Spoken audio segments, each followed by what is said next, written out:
ପରିଶ୍ରମର ଫଳ ମିଠା ହୋଇଥାଏ। ଗୋଟିଏ ଗାଁର ଏକ ଘରେ 5 ଭାଇ ମିଶିକି ରହୁଥିଲେ। ସେ 5 ଭାଇଙ୍କ ଭିତରୁ 4 ଭାଇ ଚାକିରି କରୁଥିଲେ। ତାଙ୍କ ପାଖରେ କିଛି ବି ଜିନିଷର ଅଭାବ ନଥିଲା। ସବୁଠାରୁ ସାନ ଭାଇ ବିଲରେ ଚାଷ କରି କଷ୍ଟରେ ଚଳୁଥିଲା। ତା ପାଖରେ ପଇସା ନଥିବା କାରଣରୁ ସେ ସବୁବେଳେ ବିରକ୍ତ ହୋଇଯାଉଥିଲା।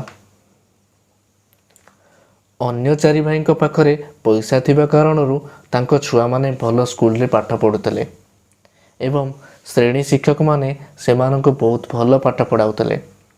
ହେଲେ ସାନ ଭାଇର ପଇସା ନଥିବା କାରଣରୁ ତାଙ୍କ ପିଲାମାନେ ସରକାରୀ ସ୍କୁଲରେ ପାଠ ପଢ଼ୁଥିଲେ। ଧୀରେ ଧୀରେ ସମୟ ବିତି ଚାଲିଥାଏ ଆଉ ସାନ ଭାଇ ଯେମିତିକି ସେମିତି ରହିଗଲା। ଗାଁ ଲୋକମାନେ ତାର ମଜାକ ଉଡ଼ାଉଥିଲେ, କହୁଥିଲେ ଯେ ତୋ 4 ଭାଇଙ୍କ ପାଖରେ ଗାଡ଼ି ଅଛି, ଘର ଅଛି ଏବଂ ତାଙ୍କ ଛୁଆମାନେ ବି ଭଲ ସ୍କୁଲରେ ପାଠ ପଢ଼ୁଛନ୍ତି। ହେଲେ ତୁ କିଛି କାମ କରୁନୁ, ଯେମିତିକି ସେମିତି ରହୁଛୁ। ତାର ଅନ୍ୟ ଭାଇମାନେ ମଧ୍ୟ ତାକୁ ସାହାଯ୍ୟ କରନ୍ତିନି। ତାର ଛୁଆମାନଙ୍କର ମଜାକ ଉଡ଼ାନ୍ତି। ତାକୁ କୁହନ୍ତି କି ତୋ ପିଲାମାନେ ତାଙ୍କ ଜୀବନରେ କିଛି କରିପାରିବେନି। ତାକୁ ଏସବୁ ଶୁଣି ବହୁତ ଖରାପ ଲାଗୁଥିଲା। ତା ପିଲାମାନଙ୍କୁ ବି ବହୁତ ଖରାପ ଲାଗୁଥିଲା। ହେଲେ କେହି କିଛି କହିପାରୁନଥିଲେ। ଏମିତି କଥା ଶୁଣି ରହିଯାଉଥିଲେ। ମନେ ମନେ ଭାବୁଥିଲେ ଯେ ଗୋଟେ ଦିନ ନିଶ୍ଚୟ ଆସିବ ଆଉ ଆମ ସଫଳତା ହିଁ ଏସବୁ କିଛିର ଜବାବ ଦେବ। ସମୟ ବିତି ଚାଲିଥାଏ ଆଉ ଚାହୁଁ ଚାହୁଁ ଛୋଟ ପିଲାମାନେ ବଡ଼ ହୋଇଗଲେ। ପରିଶ୍ରମ କରି ପାଠ ପଢ଼ିଲେ, ସ୍କୁଲରେ ଟପ୍ପର ହେଲେ।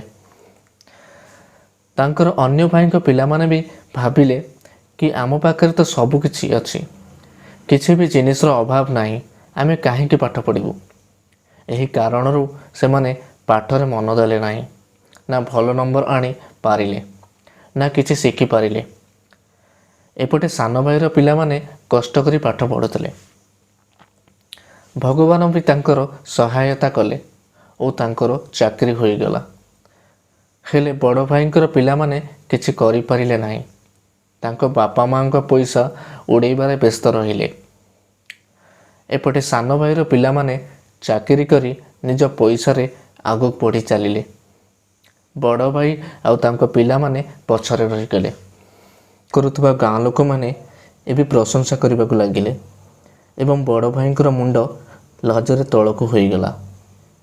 ଏହି କାହାଣୀରୁ ଆମକୁ ଏହା ଶିଖିବାକୁ ମିଳିଲା କି କେବେ କାହାର ଖରାପ ପରିସ୍ଥିତି ଓ ଖରାପ ସମୟର ମଜାକ ଉଡ଼େଇବା କଥା ନୁହେଁ।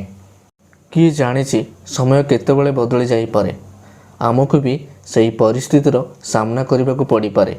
ଆମକୁ ଏହା ମଧ୍ୟ ଶିଖିବାକୁ ମିଳିଲା ଯେ କେବେ କାହାକୁ କଥାରେ ନୁହେଁ ବରଂ କାମରେ କରିକି ଦେଖାଇବାକୁ ହେବ ଆଉ ଈଶ୍ୱରଙ୍କ ଉପରେ ଭରସା ରଖି ପ୍ରତିଦିନ ପରିଶ୍ରମ କରିବାକୁ ହେବ। ଗୋଟେ ଦିନ ଆମ ପରିଶ୍ରମର ମିଠା ଫଳ ଆମକୁ ନିଶ୍ଚୟ ମିଳିବ। ଧନ୍ୟବାଦ। କାହାଣୀଟି ଭଲ ଲାଗିଥିଲେ ସବସ୍କ୍ରାଇବ୍ କରିବାକୁ ଭୁଲିବେନି।